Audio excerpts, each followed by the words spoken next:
अस्सलामुअलैकुम, welcome to today's lecture. अगर आप सोचें कि हम एक टाइम में बहुत ज़्यादा खाना खा लें या फिर शादी में जाएं तो वहाँ हम फुल पेट भर के biryani, korma, each and everything खाएं, तो हमारी बॉडी में ऐसा कौन सा सुपर हीरो है कि वो उस सारी की सारी फूड को डाइजेस्ट कर देता है और फिर कुछ घंटों बाद हमें दोबारा से भूख लगने लगती है।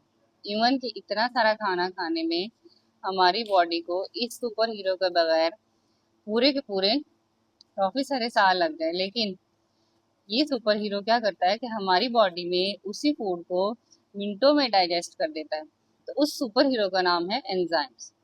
सो आज के इस लेक्चर में हम एंजाइम को कवर करेंगे, एंजाइम वाला चैप्टर स्टार्ट करेंगे। एंजाइम है क्या? एक ऐसी प्रोटीन है क्या? ये प्रोटीन है। एंजाइम बेसिकली प्रोटीन है, एक ऐसी प्रोटीन है जो किसी भी बायोकेमिकल रिएक्शन को स्पीड अप करती है, उसकी रफ्तार को बढ़ाती है। जो घंटों में डाइजेशन होनी होती है, जो घंटों में हजम होना होता है, वो मिनटों में हो जाता है।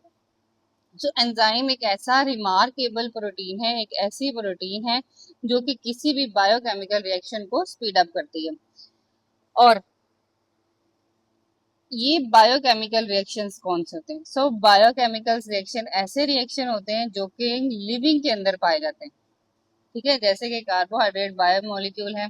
अब वहां पे जो रिएक्शन हो रहा है, जो तोड़ फोड़ हो रही है, जैसे खुराक का बनना या खुराक का टूटना, ये क्या है? ये बायोकेमिकल रिएक्शंस है। अब इन केमिकल रिएक्शंस को जब हम सम अप करते हैं, सम ऑफ ऑल केमिकल रिएक्शन जो कि लिविंग ऑर्गेनिज्म के अंदर हो रहे होते हैं, उनको मेटाबॉलिज्म कहा जाता है।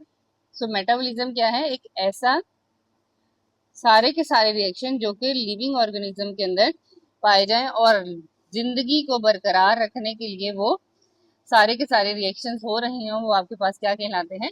मेटाबॉलिज्म। सो हमारे पास मेटाबॉलिज्म में दो टाइप्स होती हैं। कौन कौन सी? एक हमारे पास होता है एनाबॉलिज्म, ये हमने प्रीवियस चैप्टर में भी पढ़ा है, और कैटाबॉलिज्म। ये दो हमारे पास क्या है?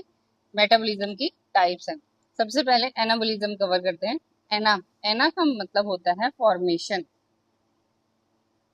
फॉर्मेशन। बोलिज्म मीन्स डाइजेशन।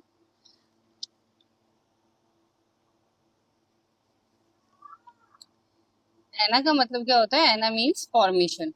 अब ऐसे मॉलिक्यूल जो कि बिल्कुल स्मॉलेस्ट हों, इस तरह से स्मॉलेस्ट यूनिट से मिलके बने और उसमें आपके पास एक लार्ज मॉलिक्यूल बन जाए,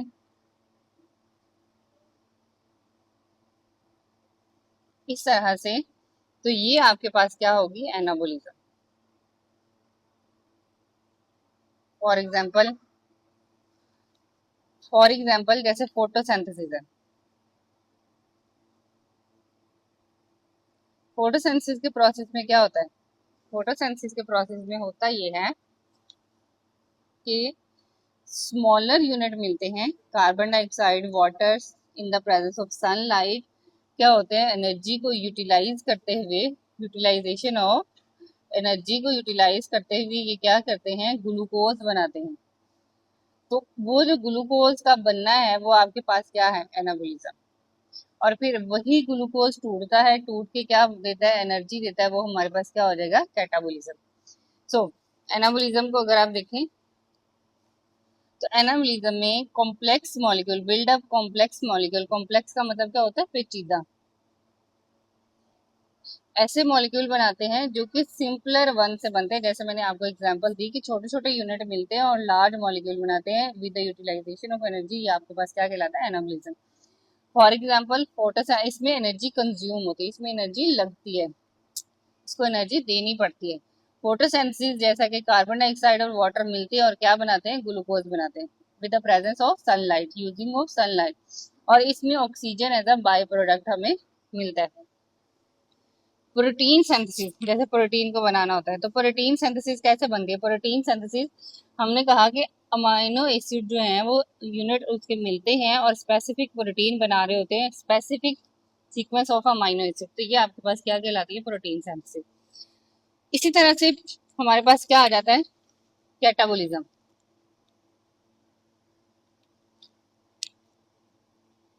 कैटाबोलिज्म में अगर आप देखें तो इसका मतलब क्या होता है, काटना, कट डाउन करना, तोड़ना। तो इसमें जो है वो आपके पास कॉम्प्लेक्स मॉलिक्यूल जो है वो सिंपलर वन में कन्वर्ट होते हैं। क्या होता है कि काफी बड़े बड़े मॉलिक्यूल जो हैं इस तरह से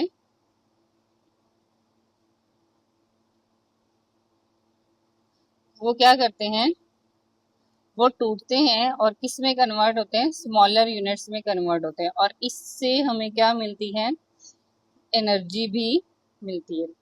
तो ये आपके पास क्या कहलाता है, कैटाबोलिज्म, जिसमें हमारे पास लार्जर मॉलिक्यूल, लार्जर यूनिट्स जो हैं वो ब्रेक डाउन होते हैं और स्मॉलर में कन्वर्ट होते हैं और एनर्जी हासिल होती है। ये हमारे पास कैटाबोलिज्म कहलाता है। जैसा कि इसकी एग्जांपल में अगर आप देखें, सेलुलर रेस्पिरेशन। तो रेस्पिरेशन के प्रोसेस में क्या होता है, रेस्पिरेशन के प्रोसेस में आपके पास वही ग्लूकोज का मॉलिक्यूल जो कि यहाँ पे फोटोसिंथेसिस में बना था वो टूटता है, तोड़ के हमें क्या देता है, एनर्जी देता है। तो वो आपके पास क्या कहलाता है, सेलुलर रेस्पिरेशन। जैसे कि यहाँ पे आप देखें कि ये जो है catabolism, catabolism the breakdown of complex molecule. Complex molecule पेचीदा मॉलिक्यूल्स की क्या होती है, ब्रेकडाउन होती है, तोड़फोड़ होती है, जिसमें सिंपलर वन जो है वो बनते हैं, सिंपलेस्ट यूनिट बनते हैं और इसमें एनर्जी रिलीज होती है। और यही दोनों का डिफरेंस है।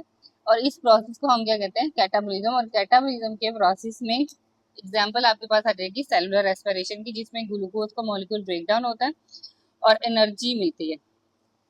बिल्कुल इसी तरह से जैसे लिपिड्स बने हुए होते हैं तो उसको कहते हैं लाइपोलाइसिस। लाइपोलाइसिस का मतलब होता है, लाइपो का वर्ड जो है वो किससे निकला है, लिपिड से। किससे निकले, लिपिड से। और लाइसिस का मतलब होता है ब्रेक डाउन। और लिपिड की ब्रेक डाउन जब होती है तो उसमें आपके पास क्या, फैटी एसिड और ग्लाइसरोल जो है वो निकलते हैं, स्मॉलर यूनिट में कन्वर्ट होते हैं और इससे हमें बहुत ज्यादा मिकदार में एनर्जी मिलती है। तो ये प्रोसेस क्या कहलाता है, कैटाबोलिज्म कहलाता है।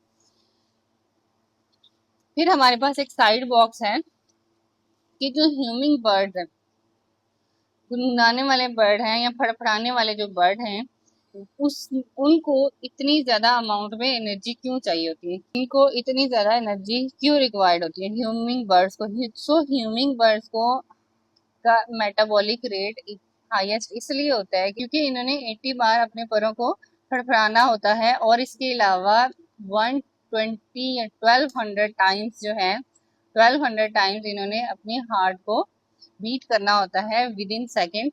सो इस वजह से इनको, इनके मेटाबॉलिक रेट को हाईएस्ट एनर्जी की रिक्वायरमेंट होती है। इसी वजह से उनका मेटाबॉलिक रेट बहुत फास्ट होता है ताकि वो एनर्जी को हासिल कर सके, क्योंकि ये सारे मैकेनिज्म के लिए एनर्जी रिक्वायर्ड होती है। सो इस वजह से बाकी के सारे एनिमल्स की निस्बत ह्यूमिंग बर्ड जो हैं उनका मेटाबॉलिक रेट सबसे ज़्यादा फास्ट होता है। सो ये था हमारे आज के लेक्चर में एंजाइम्स का इंट्रो, जिसमें हमने मेटाबॉलिज्म, कैटाबॉलिज्म, एनाबॉलिज्म और इसके अलावा एंजाइम को देखा कि ये होते क्या हैं और किस तरह से अपनी आपको फंक्शन में लेकर आते हैं। तो इस टॉपिक से रिलेटेड आपका कोई क्वेश्चन है तो कमेंट बॉक्स में मुझसे ज़रूर पूछें। चैनल को सब्सक्राइब करें, वीडियो को लाइक एंड शेयर करें। See you soon in the next video. अल्लाह हाफिज़।